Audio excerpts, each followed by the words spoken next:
광활한 바다로 둘러싸여 있는 6개의 대륙. 이것은 우리 모두가 어린 시절부터 공유해온 친숙한 지구의 모습입니다. 하지만 지구가 항상 이런 모습이었던 것은 아닙니다. 지난 46억 년 동안 지구는 여러 지질 시대를 거쳤습니다. 이 중에서도 어떤 시대에는 거의 모든 표면이 얼음으로 덮여 있었고, 반대로 다른 시대에는 극지방의 만년설이 완전히 녹았습니다. 먼 과거에는 대륙이 오늘날과 같이 배열되어 있진 않았습니다. 대륙들은 서로 상대적으로 움직이며 그 결과로 대륙의 이동과 충돌이 일어나면서 거의 모든 대륙을 하나로 묶는 초대륙이 형성되었습니다. 약 33억 5천만 년 전에는 지구 표면의 대부분을 차지하는 단 하나의 초대륙만이 존재했습니다. 이 대륙은 그리스어로 지구 전체 또는 모든 땅이라는 판게아라고 불렸습니다.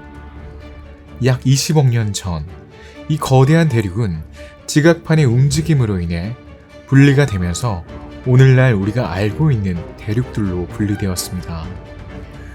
모든 대륙이 마치 하나의 퍼즐 조각처럼 합쳐진 것을 생각하면 정말 놀랍습니다. 게다가 지진과 판 구조론이 많은 영토를 밀어내어 오늘날 우리가 알고 있는 세계를 형성할 수 있었다는 사실도 놀라운 일입니다.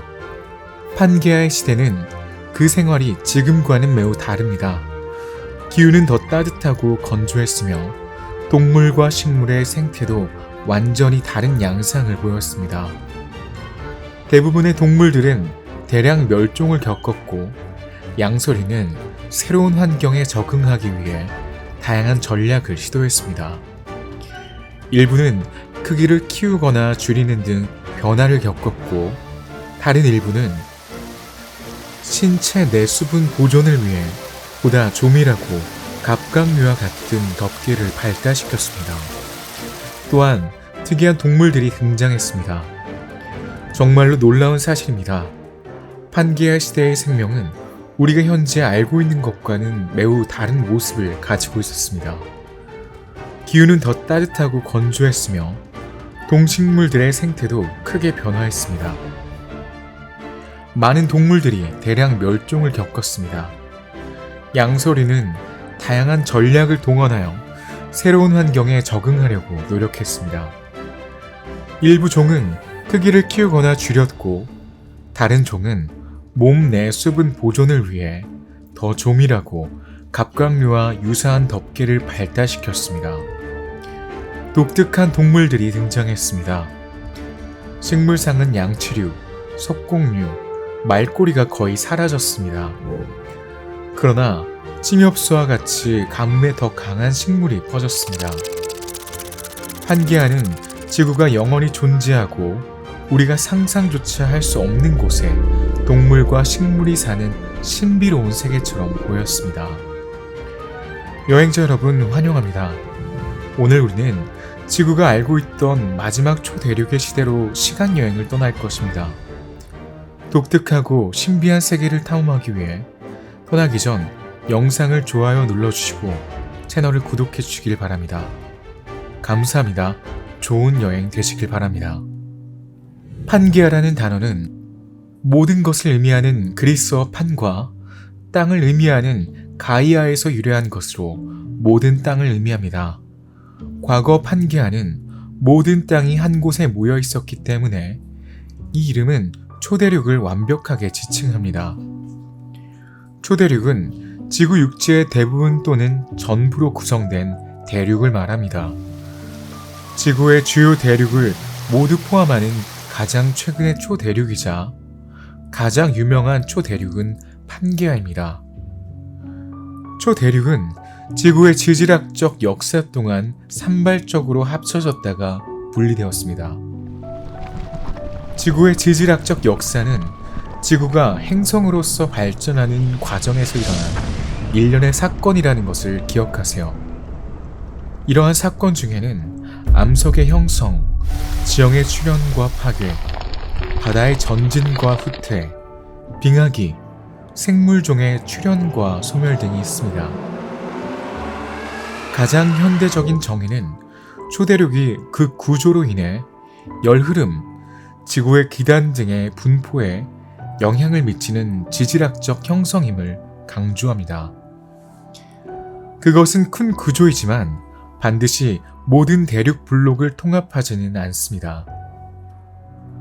먼 과거에는 모든 대륙이 하나의 전체, 즉 초대륙 판게아를 형성했습니다. 이 거대한 대륙은 고생대인 약 3억 3,500만 년 전에 형성되기 시작했습니다. 오늘날 존재하는 많은 지질학적, 고생물학적, 고기후학적, 측지학적 데이터는 대륙이 한때 인접했다가 서로 분리되었다는 강력한 증거로 간주될 수 있습니다. 그 사이에 해양 분지가 열렸지만 그럼에도 불구하고 한때는 거대한 규모의 단일 행성 구조의 일부였습니다. 판게아. 오래된 대륙에서 판게아가 형성되는 과정에서 충돌 지점에 산맥이 나타났으며 그중 일부는 우랄이나 에펠레치아 산맥과 같이 오늘날에도 여전히 존재합니다. 이러한 초기 산맥은 유럽의 알프스, 북미의 코르딜레라 산맥, 남미의 안데스 산맥 또는 아시아의 히말라야 산맥과 같이 비교적 젊은 산맥보다 훨씬 오래되었습니다. 수백만 년 전에 걸친 침식으로 우랄 산맥과 에팔레치아 산맥은 이제 낮은 산맥이 되었습니다. 이 초대륙의 대부분은 남반구에 집중되어 있었습니다. 이 대륙을 둘러싸고 있던 유일한 바다는 판탈라사라고 불렸습니다. 판게아 시대의 삶은 지금과는 달랐습니다. 기후는 더 따뜻했고 동식물은 완전히 달랐습니다. 판게아는 약 1억 5천만 년에서 2억 2천만 년 전에 두 개의 대륙으로 갈라졌습니다. 로라시아 북쪽 대륙은 유라시아 북미로 분리되었고 곤드와나 남쪽 대륙은 아프리카, 남아메리카, 인도, 호주, 남극 대륙을 탄생시켰습니다. 약 7억 5천만 년 전에 붕괴된 로디니아 대륙과 같이 초대륙은 더 일찍 존재했으며 일부 예측에 따르면 앞으로 약 2억 5천만 년 후에 아프리카, 아메리카, 유라시아 대륙이 충돌하여 판게아 울티마라는 초대륙으로 재결합할 것이라고 합니다. 17세기부터 과학자들은 지구의 기원과 지구의 특징적인 지형을 설명하기 위해 노력해왔습니다.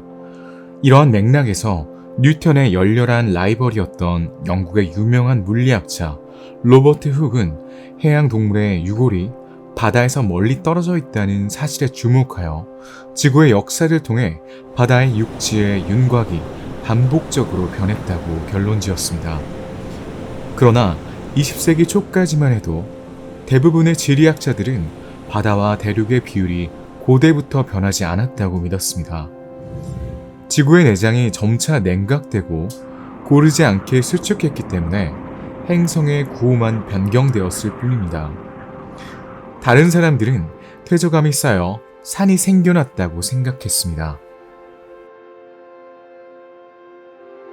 과학계는 독일의 기상학자이자 천문학자인 알프레드 베게너가 두 가지의 근본적인 지질학적 아이디어에 대한 다양한 정당성을 제시해준 데 감사를 표합니다. 첫째는 대륙 이동에 대한 아이디어입니다. 둘째, 지구의 먼 과거에 현재의 모든 대륙이 하나의 거대한 초대륙을 형성했을 수 있다는 가설에 대한 것입니다. 베게너에 따르면 이 모든 것은 1910년 마르부르크 대학에 머물던 중 룸메이트가 크리스마스에 최신판 지구 컬러 아틀라스를 받은 것에서 시작되었다고 합니다. 베게너는 세계 지도를 공부하던 중 대서양 양쪽의 해안선이 비슷하다는 사실에 충격을 받고 대륙 이동에 대한 아이디어를 처음 떠올렸습니다. 1911년 가을, 베게너는 이전에 전혀 알지 못했던 브라질과 아프리카 사이의 과거 육지 일관성에 대한 고생물학적 데이터를 알게 되었습니다. 이를 계기로 그는 이 문제에 대한 관련 지질학 그리고 고생물학 연구 결과를 분석하기 시작했습니다. 이러한 데이터를 연구한 후 그는 자신의 아이디어가 근본적으로 옳다는 확신을 갖게 되었습니다. 당시 31살이었던 베게너는 1912년 1월 6일 프랑크푸르트 암마인에서 열린 독일 지질학회 총회에서 자신의 독특한 개념에 영감을 받아 감히 이 개념을 발표했습니다. 베게너는 대륙이 항상 지도에서 보이는 곳에 있었던 것은 아니라고 설명했습니다. 지구의 역사를 통틀어 대륙의 위치는 계속 바뀌었습니다. 그럼에도 불구하고 대륙 이동 가설은 지구 기원에 대한 고정주의 사상을 따르는 사람들에게 긍정적으로 받아들여지지 않았고 강하게 비판을 받았습니다. 대륙을 포함한 지구 지각의 일부가 지구 표면에서 움직일 수 있다는 생각 자체가 그들에게 터무니없어 보였습니다. 당시 과학이 알고 있던 모든 것과 모순되어 있었으니까요. 과학계는 베게너의 이론을 적대적으로 대하며 그가 경험이 부족하고 전임자들의 잘 알려진 발전에도 익숙하지 않다고 판단했고 그의 가설이 이미 완벽하게 기능하고 지배적인 고정주의 패러다임에 반하는 시도라며 거부했습니다. 이 이론은 지구 역사상 수많은 사건을 설득력 있게 설명했지만 실제로는 제대로 논증되지 않았습니다. 베게너는 어떤 힘이 대륙 전체를 움직일 수 있는지 설명하지 못했습니다. 이 이론의 지지자들은 대륙이 지구 초기 지각의 잔재이며 이는 초기 지구 역사에서 창자가 녹아 생긴 결과라고 가정했습니다.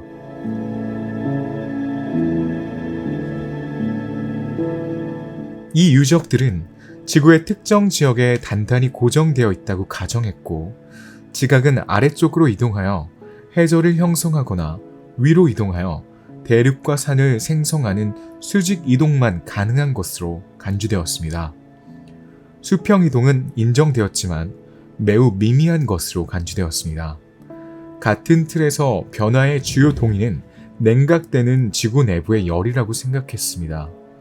또한 그들은 대서양 양쪽, 특히 북미에 존경할 만한 지질 원이 일관성을 보이지 않는다고 생각했습니다. 어쨌든 이 아이디어는 사실에 의해 뒷받침되지 않고 기계적으로 믿을 수 없는 것으로 간주되었습니다. 따라서 오랫동안 대다수의 지질학자의 관심 영역에서 그 역할은 무시할 수 있는 수준이었습니다. 베게너는 지구의 지질학적 역사에 대한 새로운 관점을 제공할 자신의 아이디어에 확신을 갖고 자신이 시작한 연구를 포기하지 않았습니다.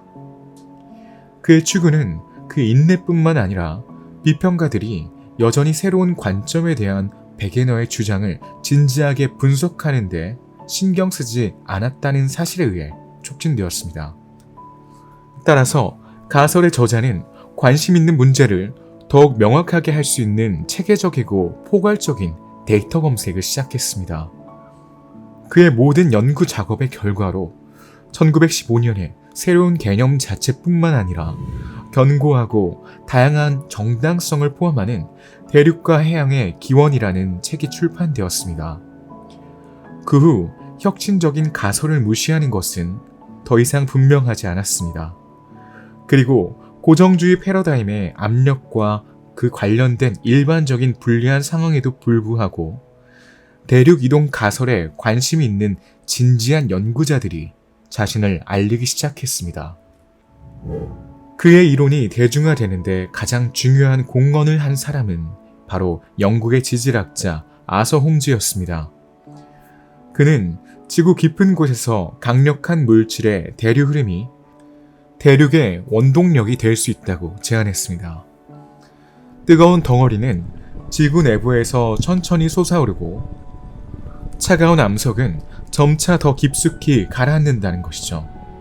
세계 최고의 현장 지질학자 중 한 명인 남아프리카 공화국의 알렉산더 로기디 투트는 이 시기에 베게너의 주요 제자가 되었습니다. 대륙 이동의 개념을 받아들이고 자신의 경험을 바탕으로 튜튜아는 먼 과거에 판게아는 하나의 연속적인 초대륙이 아니라 고대 바다 테티스로 분리된 두 개의 초대륙 로라시아와 곤드와나가 있었다는 생각을 주장하기 시작했습니다. 그 후 오스트리아 지질학자 에두아르투스의 아이디어인 고대 바다 테티스와 아프리카 중남부, 마다가스카르, 인도 반도를 포함하는 고대 대륙 곤드와나가 유용하다는 것이 입증되었습니다. 그러나 나중에 곤드와나라는 개념 자체가 남아메리카, 호주, 남극 대륙을 지칭하기 시작하여 이초 대륙을 가리키기 시작했습니다. 결국 로라시아라는 용어는 북미와 유라시아로 이루어진 하나의 가상의 고대 초대륙을 지칭하게 되었습니다.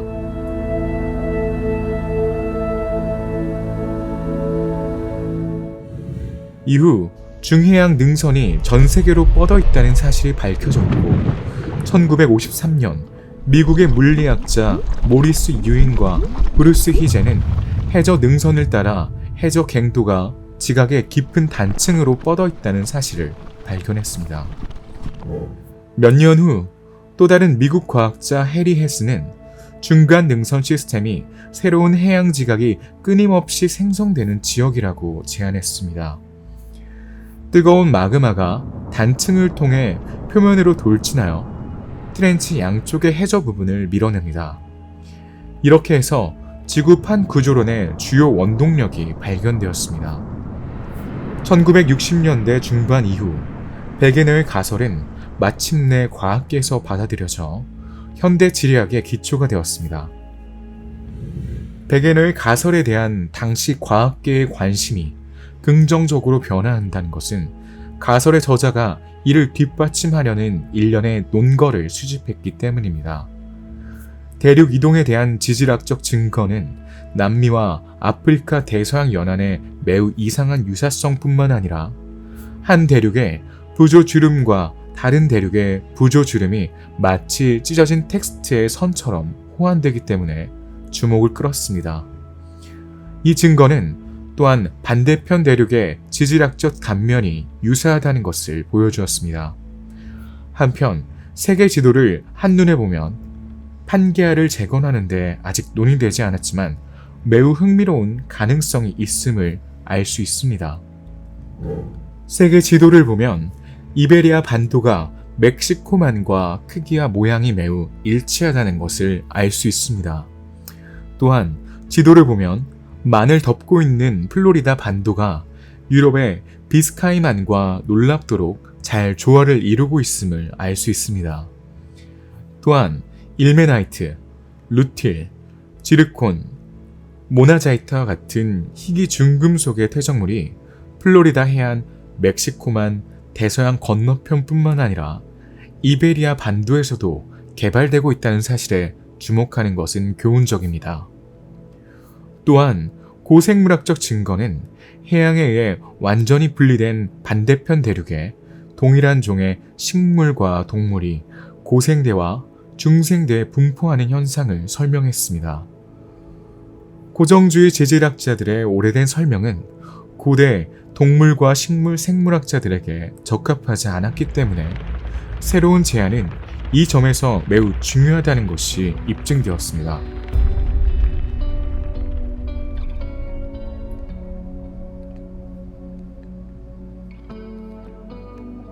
지구의 이러한 특정 지역의 역사적 근접성은 생물학과 고생물학 데이터에 의해서도 뒷받침됩니다. 예를 들어 장어가 이상하게도 유럽의 강을 떠나 6,000km를 헤엄쳐 사르가소 해까지 산란을 위해 이동한다는 미스터리는 오랫동안 제기되어 왔으며 이는 단순히 아타비즘일 수 있습니다. 1억 3천만 년 전 장어는 대륙이 더 가까웠던 사르가소의 지역에서 산란을 할 수 있었습니다. 장어는 유럽, 심지어 영국 제도 지역에도 정착했는데, 이는 고대의 동일한 비스케이만이 북미 동부 대륙의 북쪽이 아니라 남쪽에 가까워야 했음을 의미합니다. 이것은 말굽게라는 별명을 가진 말굽게의 역사에서도 알 수 있습니다. 오늘날 이 투구개는 사르가소해와 멕시코만에서 잡을 수 있습니다. 그러나 모스크바 동물박물관의 말굽게 분포지역 스탠드에서 투구개 화석이 영국 제도 지역에서도 발견된다는 것이 궁금합니다. 이것은 북유럽이 멕시코만과 매우 가까운 곳에 위치했던 것으로 보인다는 것을 다시 한번 의미합니다. 새로운 가설의 저자는 기상학자 베게너의 부차적인 관심 분야였던 고기후 데이터도 사용했습니다. 이 데이터는 그의 위치를 확인시켜 주었습니다. 그들은 고기후대에 속하는 대륙과 빙하의 흔적 덕분에 대륙의 위치를 결정할 수 있었습니다. 그러나 이러한 모든 주장과 증거는 지질학계에서 결정적이고 충분한 것으로 간주되지 않았습니다. 결국 이러한 대륙 이동을 생성하는 메커니즘이 아직 명확하게 확립되지 않았기 때문입니다.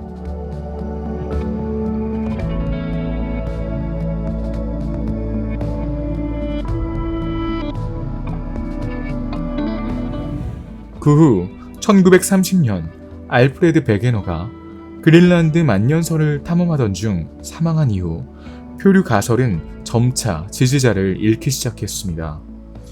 반대자들도 표류의 원인을 제대로 설명하지 못했다는 이유로 베게너를 공격하면서 이 가설의 신뢰도를 떨어뜨리기 위해 적극적으로 노력했고, 지금은 답변할 수 없는 비판을 가했습니다.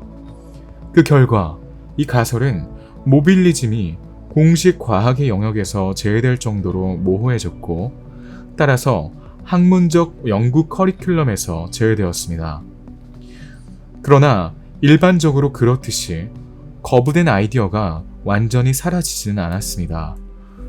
제2차 세계대전 이후 활발하게 진행된 지자기 탐사와 에코로케이션을 이용한 해저의 집중적인 소리 찾기를 통해 이 아이디어는 다시 회자되었습니다. 이 모든 증거는 고대의 이베리아 반도가 멕시코만의 포용에 위치했음을 강조했습니다. 가설을 테스트하고 발전시키는 데 필요한 새로운 주장이 유지되고 가설에 찬성하는 이론이 개발되었습니다. 전체 지각이 판이라고 하는 큰 분리된 부분으로 나뉘어져 있음이 밝혀졌습니다. 움직이는 것은 대륙 자체가 아니라 대륙이 단단히 붙어있는 판입니다. 이 운동의 원동력은 지구 맨틀 물질의 대류 열 흐름, 즉 거대한 순환에 의해 설명됩니다. 따라서 1960년대 초부터 새로운 주장이 풍부한 베게너의 가설은 진정한 르네상스를 경험했습니다. 이제는 판구조론이라고 불립니다.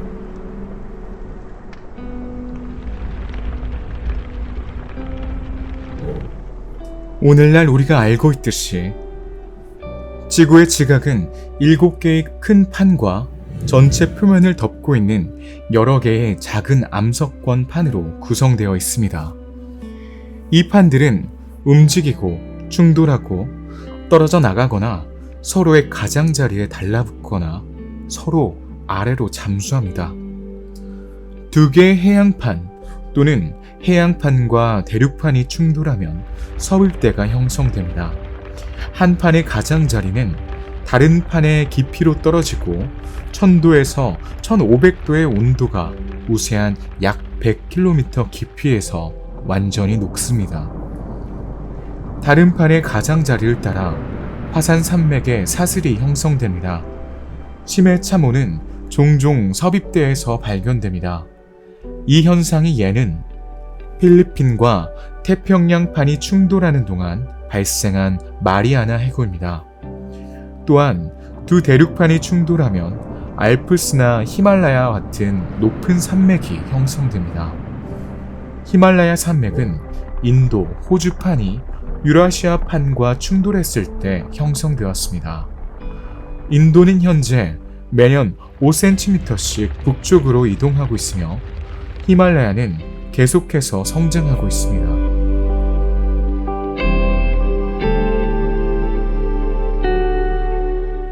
종종 판은 정면으로 충돌하지 않고 나란히 미끄러지면서 가장자리에 달라붙습니다. 그 결과 응력이 지진의 흔들림의 형태로 방출되며 때로는 매우 강력합니다. 예를 들어 북미판이 태평양을 따라 미끄러지는 캘리포니아 지역에서는 이러한 지진 활동의 결과로 샌 안드레아스 단층이 형성되었습니다. 지구판 구조론의 출현으로 지구의 진화에 대한 견해가 극적으로 바뀌었습니다. 이 이론이 다윈의 진화론 그리고 아인슈타인의 상대성 이론과 동등한 위치에 놓이는 것은 놀라운 일이 아닙니다. 하지만 정말 그렇게 완벽할까요? 최근 몇 년 동안 암석권판의 움직임에 대한 고전적인 견해는 지식이 증가함에 따라 점차 진화하고 있습니다. 이것이 바로 판 구조론이 지구를 구성하는 모든 시스템이 참여하는 일종의 자기조절 메커니즘으로 나타난 이유입니다. 예를 들어 우리는 산이 지구의 기후에 매우 큰 영향을 미친다는 것을 알고 있습니다. 그러나 이제 기후가 심해에서 일어나는 지각 과정에도 영향을 미친다는 것이 분명해지고 있습니다.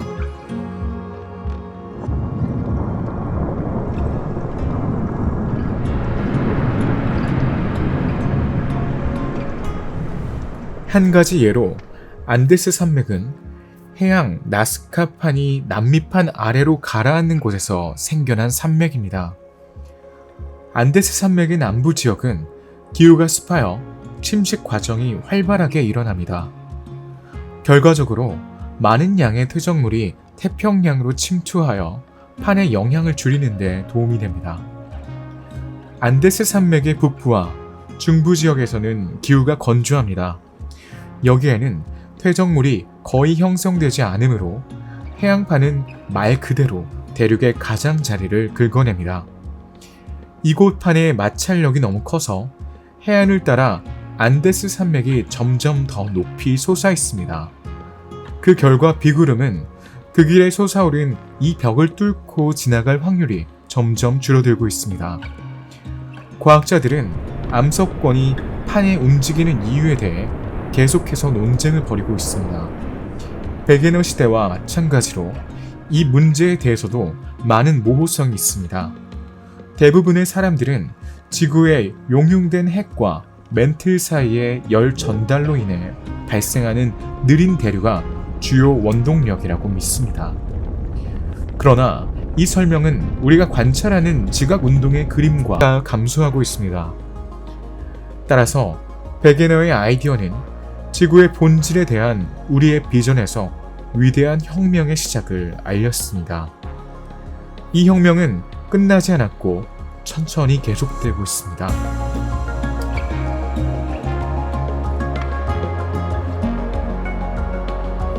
과학자들은 판게아 초대륙에 대해 여전히 두 가지 근본적인 질문에 직면해 있습니다. 판게아 초대륙은 어떻게 그리고 왜 형성되었으며 또한 왜 여러 부분으로 나뉘었을까요? 이 질문에 대한 답은 그렇게 명확하지 않습니다. 과학자들은 여전히 사건 과정의 단일 버전에 동의하지 않으며 여러 유효한 이론이 경쟁 중입니다. 지구의 지질 역사에서 이 고대 시간에 대한 현대 모델링은 먼 과거의 판게와 같은 초대륙의 조립이 2번 이상 발생했음을 보여주었습니다. 이전 초대륙이 분해되기 시작한 지 약 8억 년 후에 새로운 초대륙이 형성되었고 창세기의 모든 사건이 반복되었습니다. 따라서 판게아는 시각적으로 우리와 가장 가까운 초대륙입니다. 한 세기가 채 안 되는 기간 동안 판게아의 형성을 설명하는 모델은 여러 번 수정되었습니다.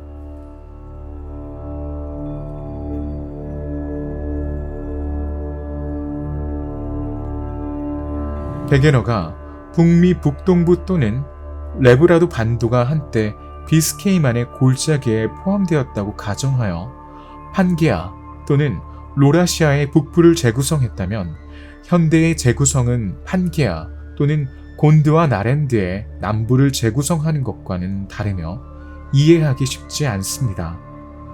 대부분의 연구자들은 모든 것이 지구 맨틀에 있다고 생각합니다.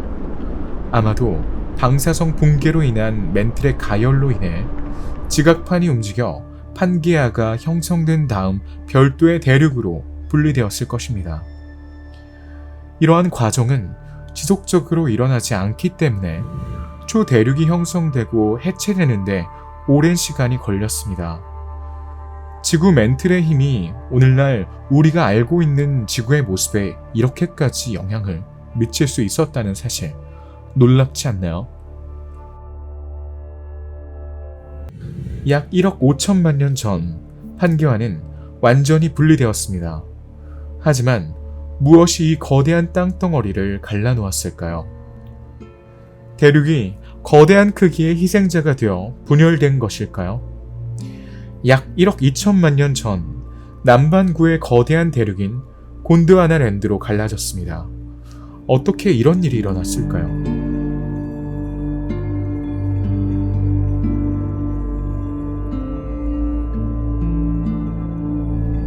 지구의 깊은 열로 인한 대륙 흐름으로 인해 대륙이 표면으로 이동하면서 판게아는 해체되었고 대륙의 강한 접착력이 멈췄습니다.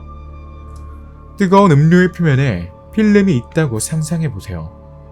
그것은 지구 자체만큼 오래된 연속 전류로 끓는 행성 물질위의 대륙판이 될 것입니다.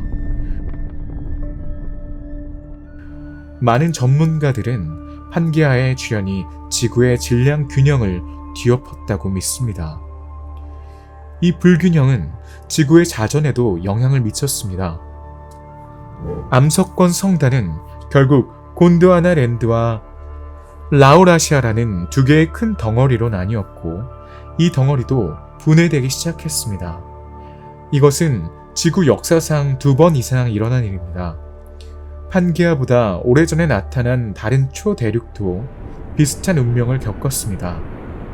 고대 초대륙인 로디니아의 경우 형성 시기는 아직 논란이 되고 있지만 과학자들은 약 10억 년 전에 존재했으며 7억 5천만 년 전에 해체되기 시작했다고 보고 있습니다.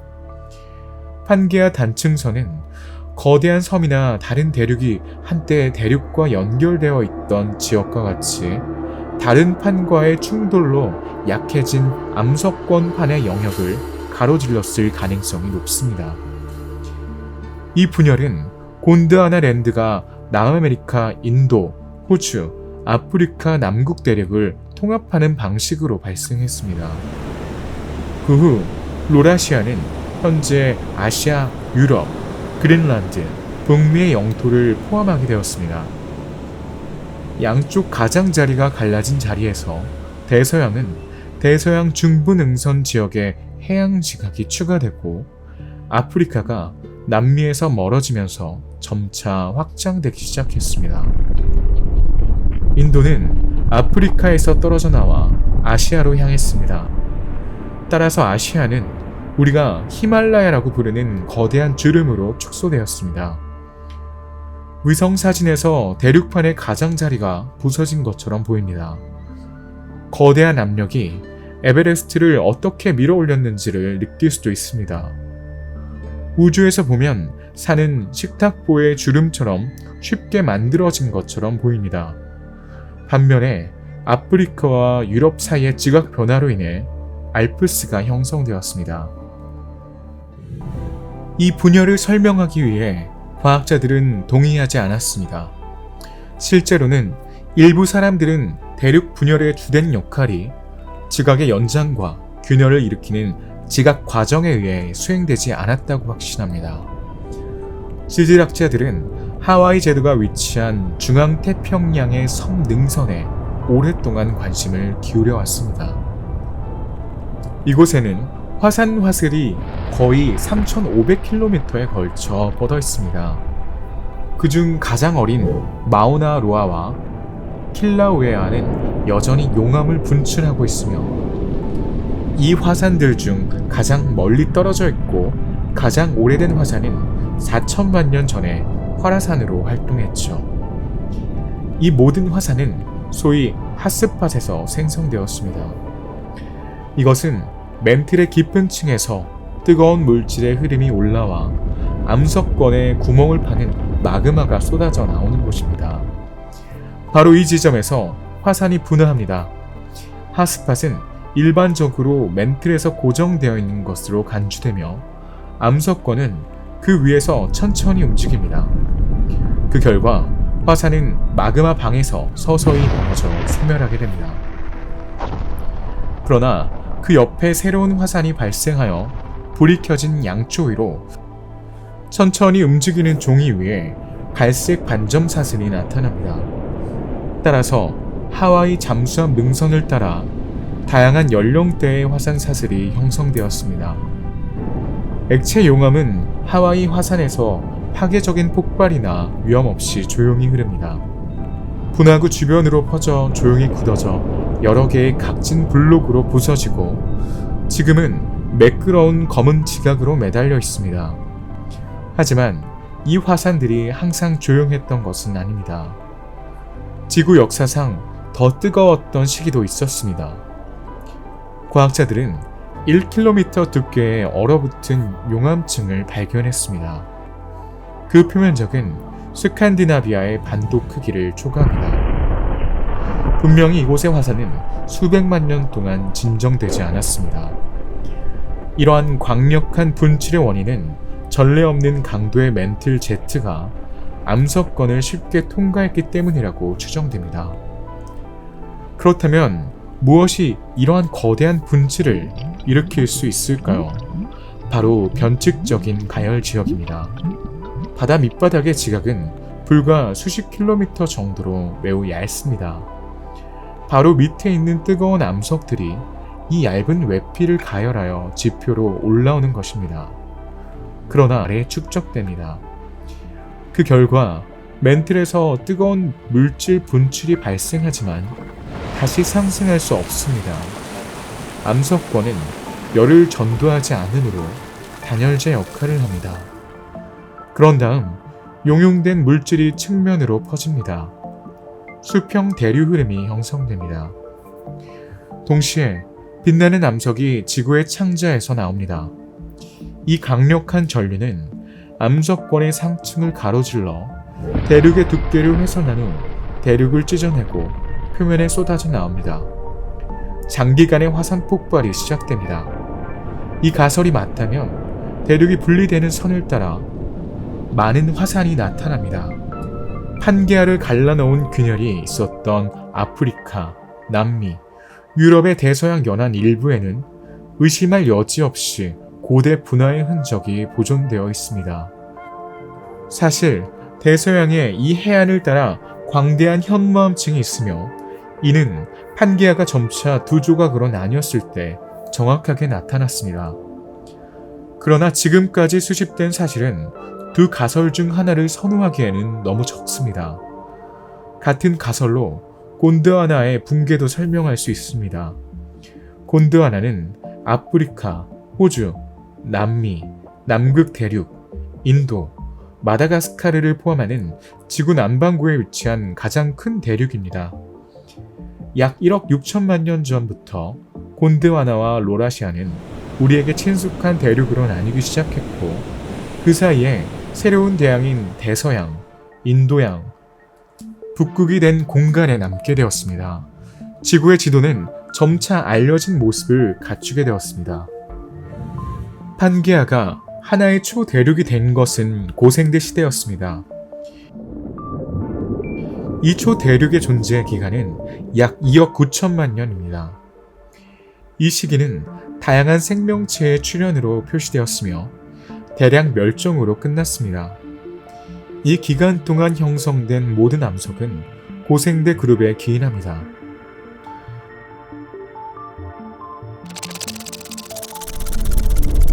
이 초대륙이 균열을 따라 천천히 분리되면서 바다는 주기적으로 발달하는 균열 계곡으로 침입했습니다.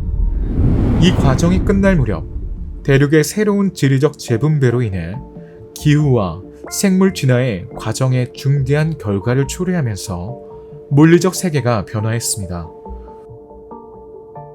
지구 표면의 한 지역에서 다른 지역으로 열을 전달하는 주요 메커니즘으로 이렇게 알려진 해양의 물순환은 대륙의 재분배로 인해 지구상의 생명체를 근본적으로 변화시켰습니다.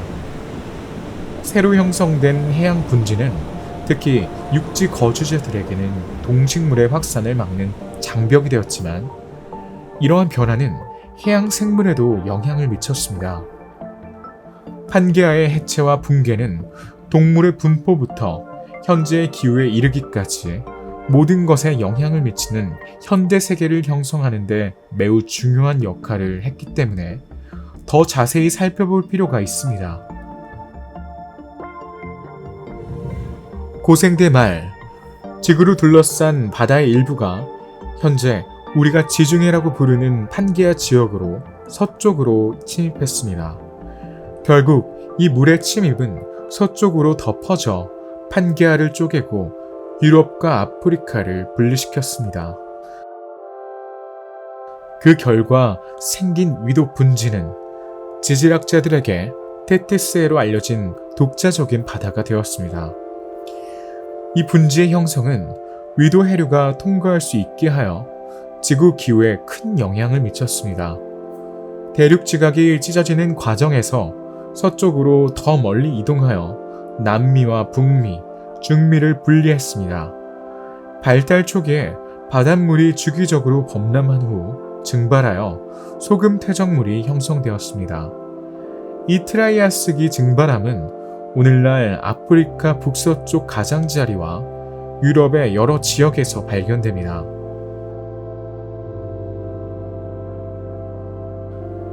고생대 말기에는 특히 판게아 대륙 내륙의 기후가 극도로 건조했다는 증거가 있습니다.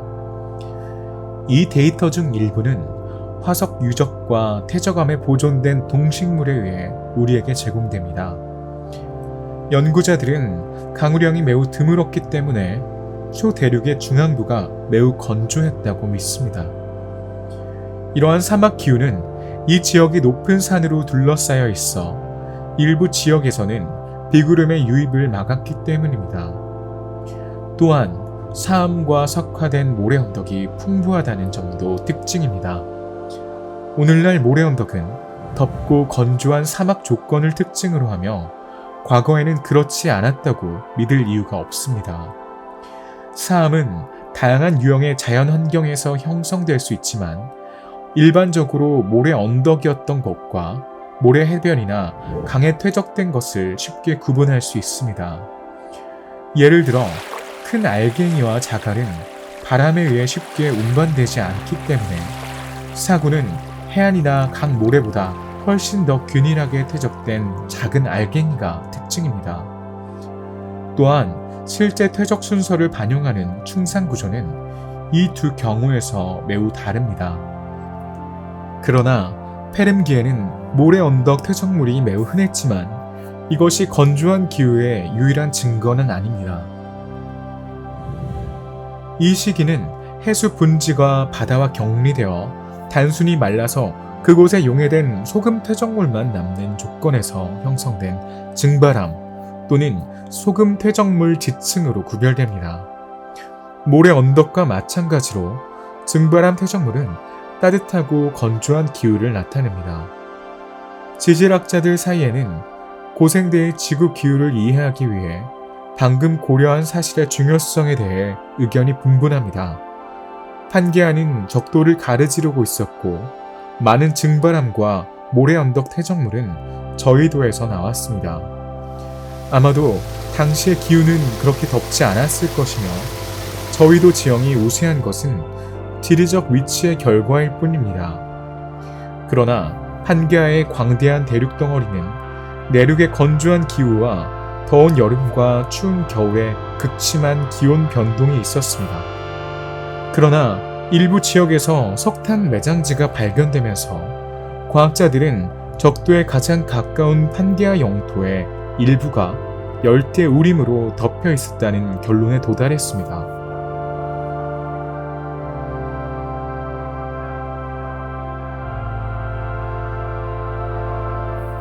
선사시대 초대륙의 기후가 얼마나 달랐을지 상상하기 어렵습니다. 따라서 이용 가능한 데이터와 달리 해석에 주의해야 합니다. 25억 년 전 지구 기후의 세부 사항을 매우 정확하게 재구성하는 것은 쉽지 않습니다. 그러나 세부 사항이 무엇이든 우리는 대륙이 천천히 움직였고 판게아의 붕괴에 오랜 시간이 걸렸다는 것을 알고 있습니다. 이 거대한 대륙이 기후에 미친 영향은 중생대 대부분에 걸쳐 계속되었습니다. 고생대의 마지막 시기인 페름기 초기에 원시 포유류는 이미 숲이 우거진 땅에서 살고 있었습니다. 이때 파충류가 출현하고 빠르게 번식하기 시작했습니다. 이러한 화석 유적을 찾을 수 있는 이유는 단 한 가지. 모든 대륙이 한때 하나의 땅을 형성하고 바다로 분리되지 않았기 때문이라는 것이 밝혀졌습니다. 시노그 나투스는 판게아가 존재하던 트라이아스기 시대의 지구에 살았던 파충류입니다. 과학자들은 남아메리카와 아프리카에서 이 동물의 유골을 발견했습니다.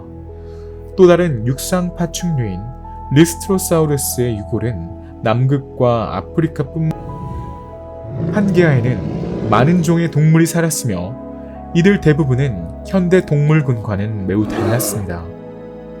예를 들어 오늘날 포유류의 조상으로 여겨지는 초식동물과인 트라베로소돈 티목은 판게아 시대에 특히 많았습니다. 트라이아스기에는 유명한 시조새 화석인 아르케옵테릭스를 포함한 최초의 시조새가 지구에 출현했고 이들은 결국 현대 악어와 조류의 조상이 되었습니다. 앞서 언급했듯이 트라이아스기 말기에는 공룡도 지구에 살았습니다. 하지만 이 새로운 공룡들은 주라기 공원에 등장하는 공룡과는 전혀 다른 모습이었습니다. 연구자들은 이 공룡들이 매우 다공성인 뼈를 가졌고 우리에게 익숙한 파충류처럼 비늘이 아닌 깃털로 덮여 있었다고 믿습니다. 당시 대부분의 생명체는 바다에 생존했습니다. 생물들은 가능한 모든 서식지에 넘쳐났고 담수와 얕은 바다를 모두 차지했습니다. 석회질 골격을 가진 동물인 다슬기나 산호와 같은 초식성 생물과 바다 해면으로 알려진 고세균, 다양한 형태의 군락을 이루며 사는 미세동물인 극피동물도 있었습니다. 이 기간 동안 많은 계급과 종류의 생명체가 등장했습니다. 처음에는 모든 생물체가 바다에 살았으며 그중 가장 발달한 생물은 물고기, 많은 종류의 산호와 삼엽충, 즉 고생대에만 살았던 해양 절지동물이었습니다. 양서류는 그 수가 적었고 대부분 물속에 머물렀습니다. 판게아 초대륙이 존재하는 동안 지구에 살았던 대부분의 종은 현대 동물군의 조상이 되었습니다.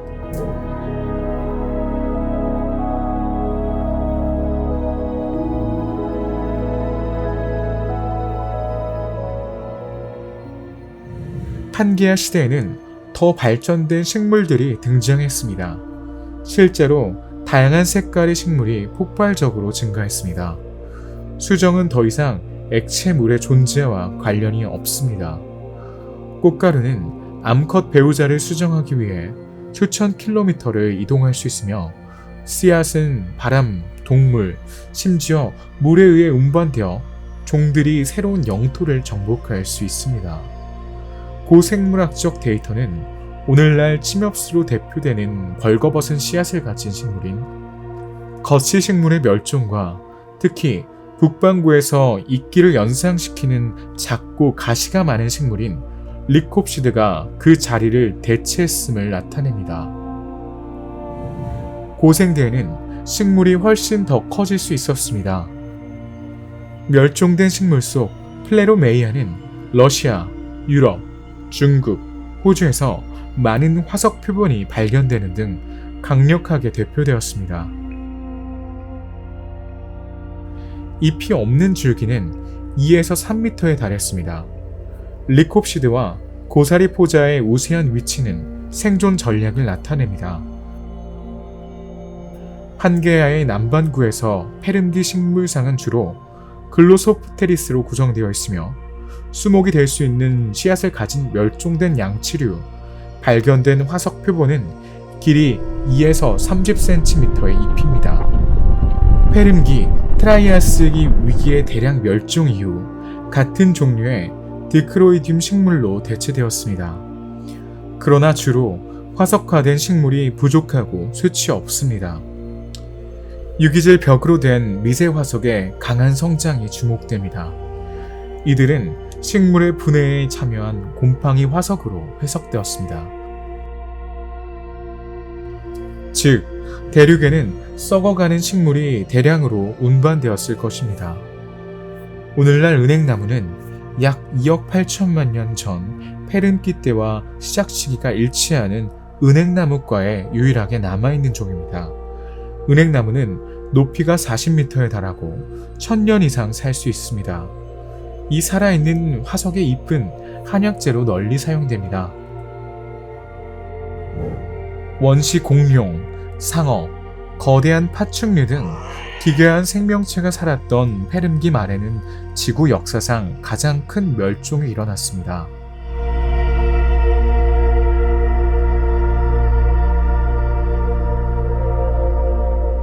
약 2억 5,200만 년 전에 대량 멸종이 일어났습니다. 이 시기를 페름기 대량 멸종이라고 합니다. 이 대량 멸종의 결과로 살아남은 생물 중에는 현대 조류의 친척이 된 생물도 있었습니다. 최초의 공룡종도 동시에 나타났습니다. 과학자들의 최신 추정에 따르면 페름기 말에는 모든 바다 생물 중 93%에서 97%, 육상 동식물의 거의 3분의 2가 사라졌다고 합니다. 그 주된 이유는 2억 5천만 년 전의 끔찍한 재앙으로 인해 고대의 거대한 숲이 사실상 파괴되고 이후 역사상 가장 큰 대량 멸종이 일어났기 때문입니다. 그럼에도 불구하고 이것은 고생물학자들에게 가장 큰 미스터리 중 하나로 남아 있습니다.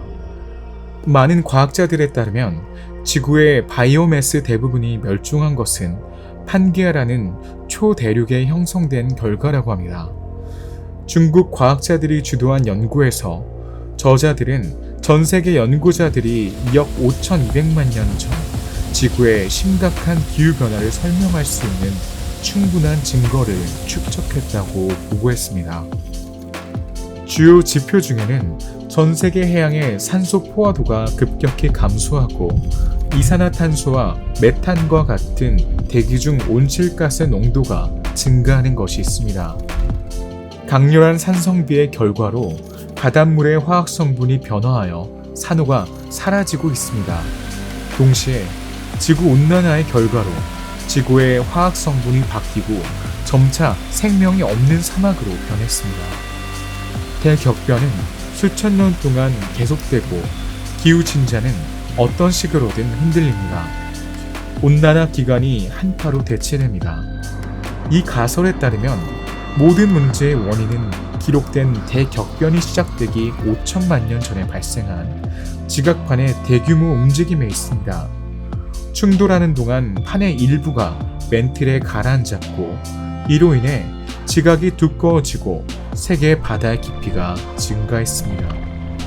약 3억 년 전 페름기 초기에 이러한 지질학적 과정으로 인해 지구의 자기장이 역전되어 지구의 극이 뒤바뀌는 현상이 발생했습니다. 더 중요한 것은 대량의 차가운 물질이 맨틀에 유입되어 일종의 깃털이 형성되었다는 것입니다.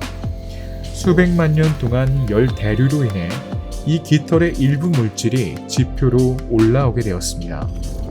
이것은 용암이 프랑스의 7배에 해당하는 거대한 지역인 지구의 400만 평방킬로미터 이상을 덮는 현대 시베리아 영토에서 2억 5,100만 년 전에 처음으로 발생했습니다. 또한 지각의 또 다른 유사한 구멍이 2억 6천만 년 전에 현대 중국 남부에서 형성되었습니다. 중국 과학자들이 모든 악의 근원이라고 부르는 지각판의 거대한 수렴의 결과로 발생한 이 두 번의 폭발은 공룡이 나타나기 전부터 지구를 강타한 온실가스와 산성비의 형태로 발생했습니다. 모든 과학자들이 중국 동료들의 의견에 동의하는 것은 아니라는 점에 유의해야 합니다. 가장 비판적인 시간 간격은 판게아 형성과 화산 폭발 사이에 5천만 년입니다. 일부 과학자들은 그 이유를 멸종 자체에 더 가깝게 연대순으로 찾아야 한다고 믿습니다.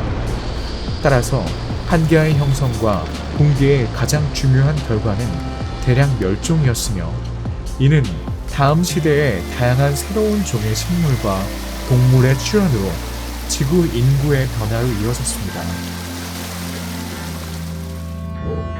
판게아가 해체되지 않았다면 어땠을까요?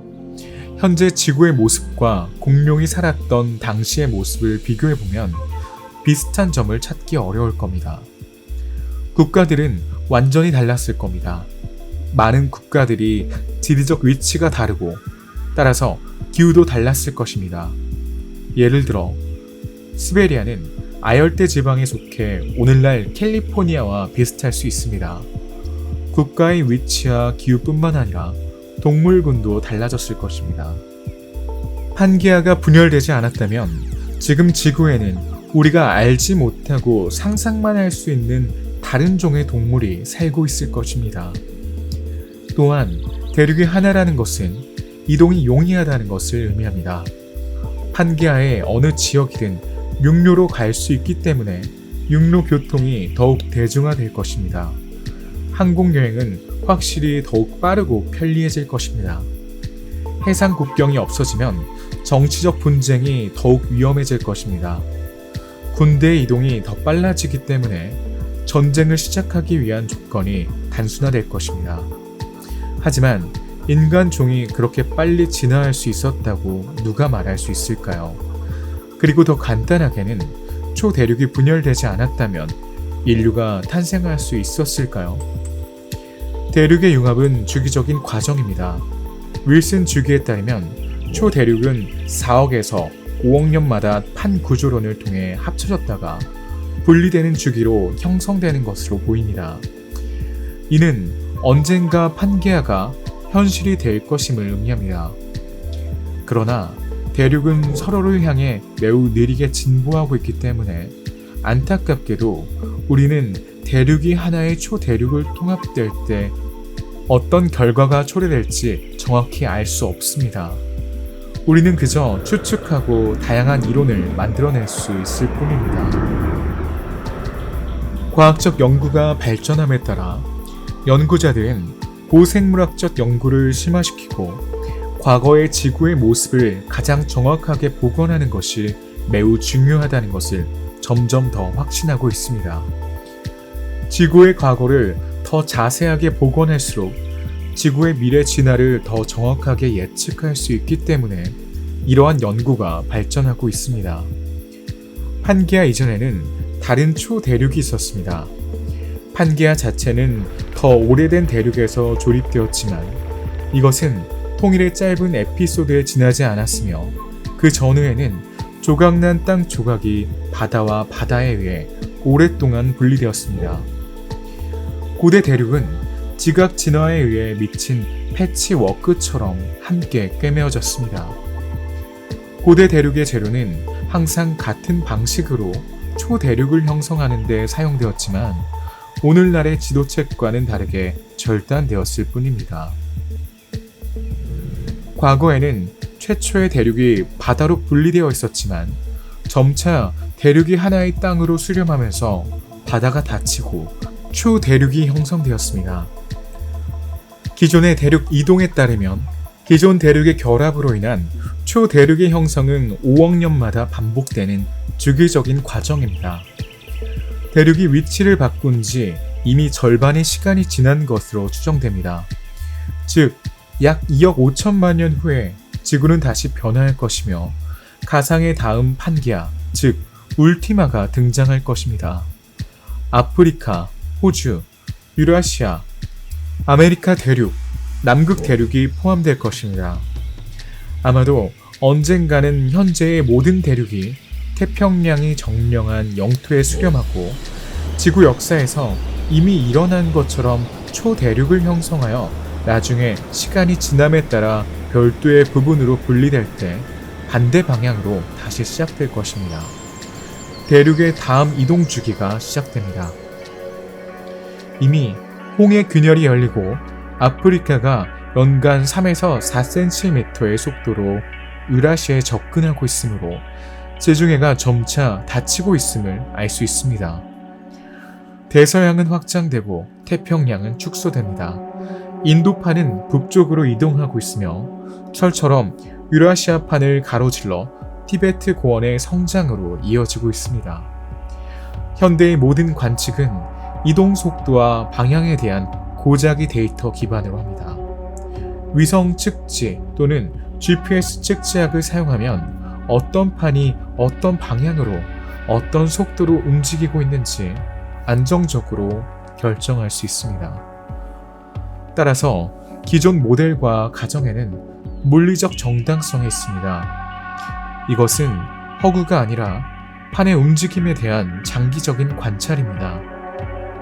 이 모델에 따르면 약 3천만 년 후에 일본 섬 호가 러시아 극동 해안에 합류될 것입니다. 재질학적 시간 척도로 볼 때 유라시아 대륙 내에서 먼저 내해 분지가 열리고 시베리아판과 아무르판이 다시 분리되어 그 사이에 해양 분지가 열릴 수 있습니다. 2억 5천만 년 후에는 북미 대륙이 시계 반대 방향으로 회전하고 알래스카는 아열대 벨트에 속하게 될 것입니다.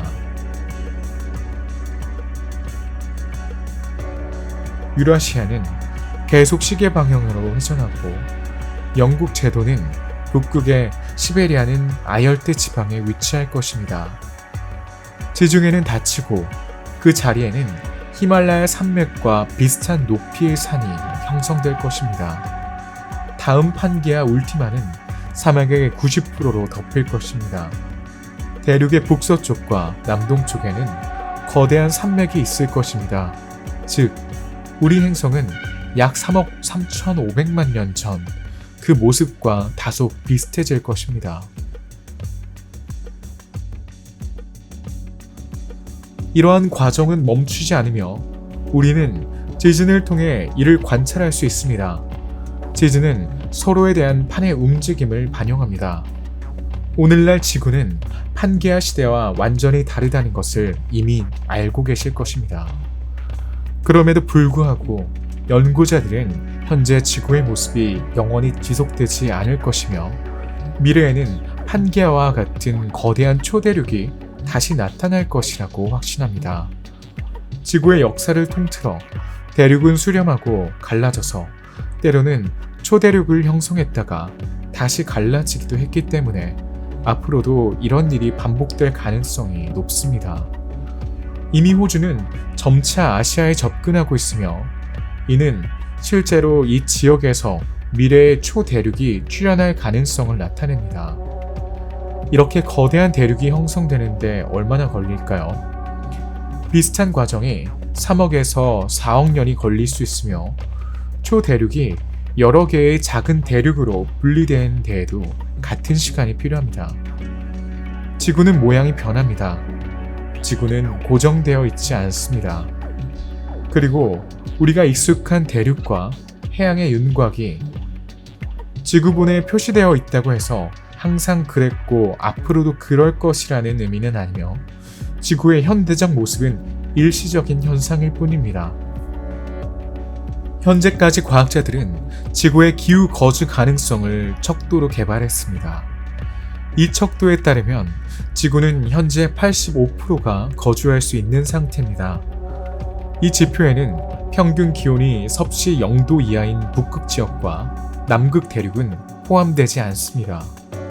과학자들은 연구를 멈추지 않고 미래에 형성될 새로운 초대륙에서 행성의 기후 조건과 인구의 수준을 결정하기로 했습니다. 판게아 울티마가 형성되는 경우 모든 대륙이 적도 지역에서 통합되기 때문에 지구의 기후는 완전히 달라질 것입니다.